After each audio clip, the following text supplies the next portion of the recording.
अध्याय 89 पुनः sign in 3। रुकना, क्या आप ऐसे ही चले जाना चाहते हैं? मैंने तुम्हें अभी मौका दिया था, लेकिन तुमने नहीं छोड़ा। अब बहुत देर हो चुकी है। इस समय ये हुआन बाहर चला गया। फिर उसने फोन और जमीन पर पड़ी सुनहरी मछली की लाश की ओर इशारा किया। तुम्हारा मामला खत्म हो गया, मेरा अभी खत्म नहीं हुआ है। ये हुआन ने सीधे पुलिस से पूछा। मैं चाहता हूं कि वे मेरी कार को हुए नुकसान और मेरे फोन और तिरंगे कोई को तोड़ने के लिए मुआवजा दें। पुलिस अधिकारी ने लग्जरी कार के हुड को देखा और देखा कि उसे कोई नुकसान नहीं हुआ था।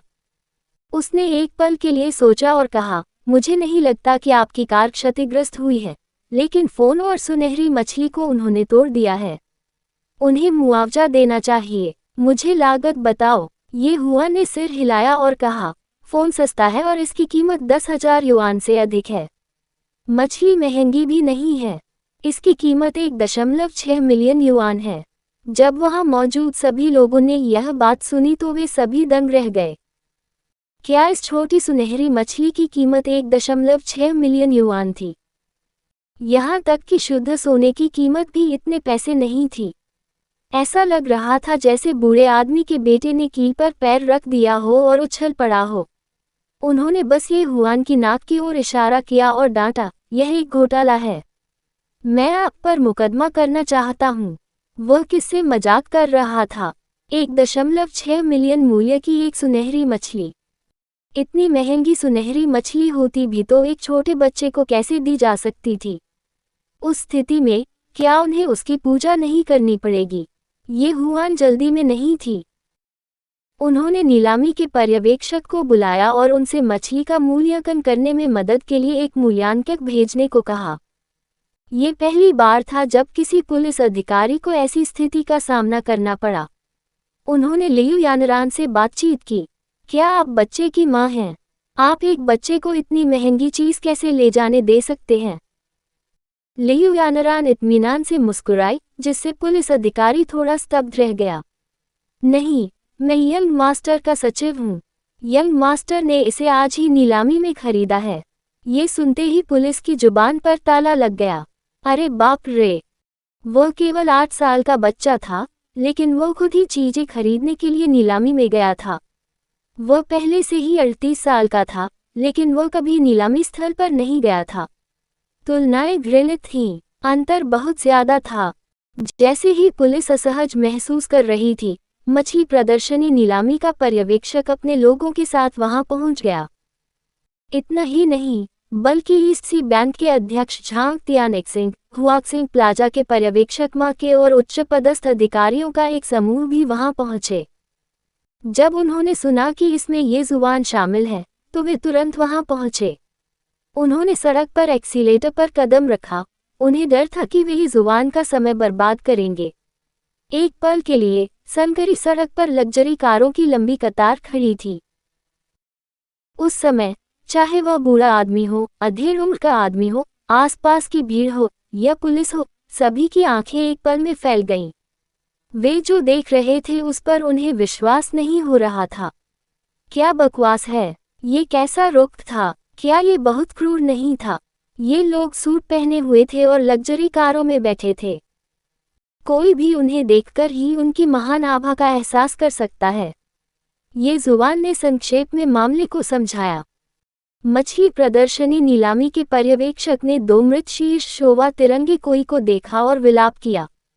ये लाखों की कीमत वाली एक शीर्ष श्रेणी की मछली है। ये नर और मादा का सबसे दुर्लभ जोड़ा भी है। वे वास्तव में ऐसे अज्ञानी व्यक्ति द्वारा कुचले गए थे। कितना बेकार है! आसपास की भीड़ में से किसी ने अचानक उन्हें पहचान लिया और चिल्लाया, अगर मैं गलत नहीं हूँ, तो वही इसी बैंक का अध्यक्ष है ना? मैंने उसे टेलीविजन पर देखा है। मैंने उस व्यक्ति को पहले देखा है जिसने मूल्यांकन किया था। वह सजावटी मछली एसोसिएशन के उपाध्यक्ष हैं। मैंने सुना है कि उनकी सदस्यता शुल्क प्रति वर्ष सैकड़ों हजारों है।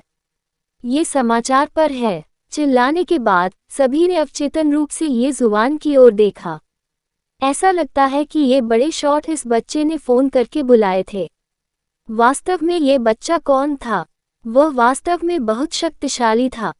फिर उन्होंने सोचा कि जिस छोटी सुनहरी मछली के साथ वह आदमी यूं ही खेलता था, उसकी कीमत 1.6 मिलियन युआन कैसे थी।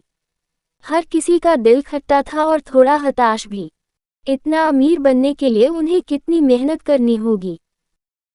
मछली प्रदर्शनी नीलामी के पर्यवेक्षक ने न केवल व्यक्तिगत रूप से मछलियों का मूल्यांकन किया, बल्कि उन्होंने उनकी नीलामी से मूल्यांकन रिपोर्ट भी निकाली।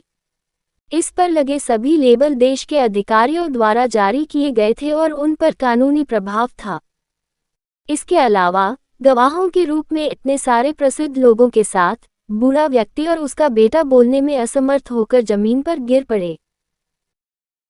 किसने सोचा होगा कि कार में बैठा बच्चा 10 लाख युआन से अधिक मूल्य की 2 छोटी सुनहरी मछलियां ले जा रहा होगा, जब उन्होंने सड़क पर किसी को धोखा दिया था। ऐसी संभावना पर कौन विश्वास कर सकता है।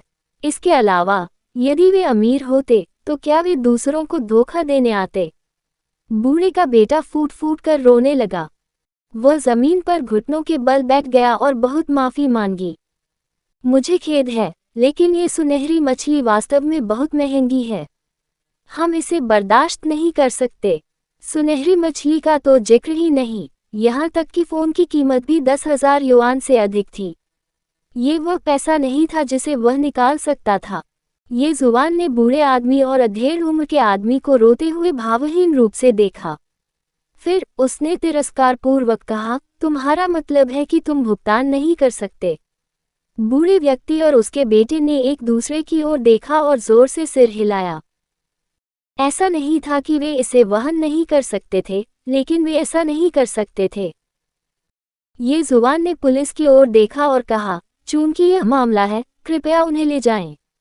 उन्होंने जानबूझकर नागरिकों की संपत्ति को नष्ट कर दिया और मुआवजा देने से इनकार कर दिया। बस उन्हें सजा दो, अन्यथा वे समाज को नुकसान पहुंचाएंगे। बूढ़े और अधेड़ उम्र के आदमी के पास खंडन करने का मौका नहीं था। उन्हें पुलिस द्वारा कार तक लाया गया और पुलिस की गाड़ी में छोड़ दिया गया। ये जुबान ने मछली प्रदर्शनी के पर्यवेक्षक को धन्यवाद दिया। सुपरवाइजर ने अपना हाथ लहराया और कहा, इतना विनम्र होने की कोई ज़रूरत नहीं है। आपकी मदद करना हमारे लिए सम्मान की बात है। फिर पर्यवेक्षक की नज़र ज़मीन पर पड़ी मछली पर पड़ी। हालांकि वे उसके नहीं थे, फिर भी उसका दिल दुख गया। उन्होंने तुरंत कहा, प्रेसिडेंट, मैं आपको अपनी कुछ मछलियां क्यों नहीं देता। हालांकि उनकी तुलना इन दोनों से नहीं की जा सकती, फिर भी वे काफ़ी अच्छे हैं। ये हुआ ने अपना हाथ हिलाया और सभी को अलविदा कहा।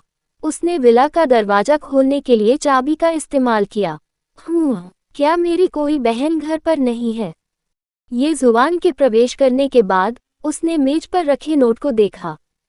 ये जुबान ने नोट उठाया। साइन इन करने का अवसर प्राप्त करने के लिए मेज़बान को बधाई। कृपया साइन इन पूरा करें।